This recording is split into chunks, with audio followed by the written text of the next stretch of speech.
Hi friends, నమస్తే. ఈ drilling video Srikakulam జిల్లా ఎచ్చెర్ల మండలం అజ్జరం గ్రామంలోనండి. సో మనం ఈ పాయింట్ సర్వే చేసి 2 ఇంచెస్ వాటర్ వస్తుందని మనం రికమెండ్ చేయడం జరిగింది. బట్ బ్యాడ్ లక్ ఏంటంటే డ్రిల్లింగ్ టైంలో మనం అనుకున్నంత వాటర్ రాలేదు. సో 1 ఇంచ్ వాటర్ మాత్రమే రావడం జరిగింది. అజ్జరం గ్రామంలోని మన సక్సెస్ రేట్ చూసి అసినాయుడు గారు మనకి కన్సల్ట్ చేసి 2 పాయింట్లు మనం రికమెండ్ చేయడం జరిగింది. సో ఊర్లో వాళ్ళు మన సక్సెస్ రేట్ బాగుంది అని చెప్పడంతో మనతో సర్వే చేయించుకున్నారు. మేము కూడా 2 పాయింట్లు రికమెండ్ చేయడం జరిగింది. దాంట్లో ఒక పాయింట్ చాలా బాగా వచ్చింది. ఇది మాత్రం మనం అనుకున్నంత వాటర్ రాలేదు. సో ప్రతి రైతు సోదరులు కూడా ఒక విషయాన్ని మీరు గ్రహించండి. సో జియాలజిస్ట్‌గా మాకున్న సబ్జెక్ట్‌ని అనాలిసిస్ చేసుకొని, మాకున్న మిషన్స్ ఇచ్చిన డేటాని ఇంటర్ప్రిటేషన్ చేసుకొని మేము అది వాటర్ ఎంతొస్తదా, ఎంత డెప్త్‌లో పడుతుందా అని ఎగ్జామ్షన్ చేసి మాత్రమే ఇవ్వగలుగుతామండి. సో ఏ జియాలజిస్ట్ కూడా 100కి 100% సక్సెస్ రేట్ ఇవ్వలేడు.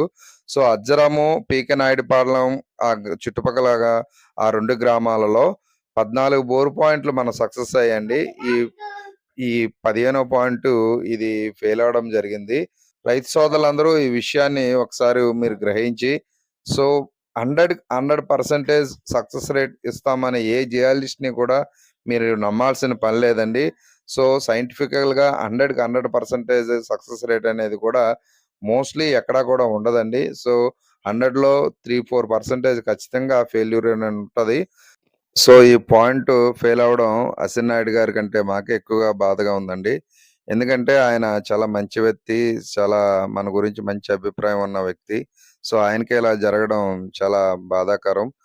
సో ఆయనకే కాదండి, ప్రతి రైతు సోదరులు ఎవరికైనా సరే మీకంటే మేమే చాలా ఎక్కువగా ఫీల్ అవుతాం యాజ్ ఎ జియాలజిస్ట్‌గా. ఎందుకంటే మా వల్ల ఒక రైతుకి అన్యాయం జరిగింది అనే ఒక ఫీలింగ్ ఎక్కువ ఉంటదండి.